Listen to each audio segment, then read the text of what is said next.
Thanks, Mom. Okay. Don't make it look so stupid. That's the better mess up. All right, can you hear me back there? All right, I'm here to recognize Gerry Pagata.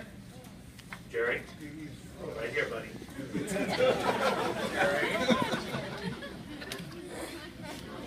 Good luck. Good luck. If you ask this guy, he'll tell you he was born in the San Diego Zoo. But there's no truth to it. Technically, he was born in the zoo, in the Naval Hospital in the San Diego Zoo. So once he escaped, grew up, he married his wife, Gerry. They have 2 dogs, 2 cats, 2 turtles. So I don't know whether to call you Gerry or Noah. In any event, what most people don't know, and I didn't know until this, was Gerry spent some time in the U.S. Postal Service. He found out the mail wasn't his calling.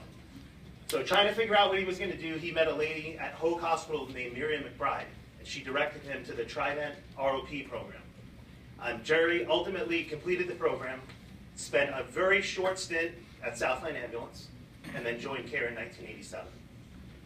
He spent 6 or 7 years in the field. Is that correct? 87? 97? It's a long time, yeah. Spent that time in the field. After 6 or 7 years, was promoted to field training officer. Another little known fact was Gerry was shy and didn't like to talk that much. So a gentleman in the audience, Marv Schilling, recognized that and encouraged Gerry to go to Toastmasters, where he spent 2 years perfecting his skills, which probably served him well later in life for your DJing. When we asked Gerry about tonight, there was 2 stories we asked him about. One was scariest moment at CARE. The other one was the funniest moment at CARE. So Gerry's scariest moment at CARE, the way he describes it was, he was posted in East LA with his partner just after the Lakers won the 1999 NBA championship. So the unruly mobs are happy, so they go out to celebrate. Well, they celebrate by rocking Gerry's ambulance back and forth to the point where he thinks it's going to tip over. Looks down the street. There's a police car down the street, but they have the same problem. Plus, the donut shop is open. So Gerry thinks, okay, what are we going to do? Turns on the lights, turns on the siren, nothing. The mob does not care what happened. He's like, all right, what do I do next? So he puts it in drive and starts to inch forward. And slowly, the crowd started to disperse. So Gerry escaped that with his quick thinking skills.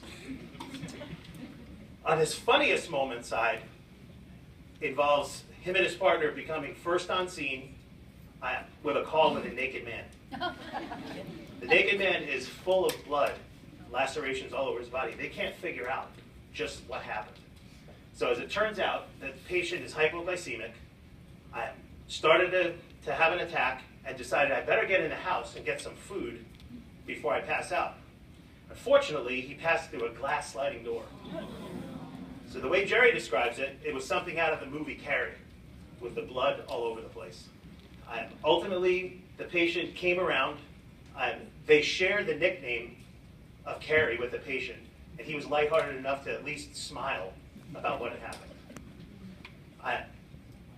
Just to close, in Gerry's off time, he enjoys traveling with his wife, whether it's Italy, Las Vegas, or any points in between. But his favorite place is a little island off the coast of Venice called Verona, where he enjoys most of his time. So congratulations on all those years, I think.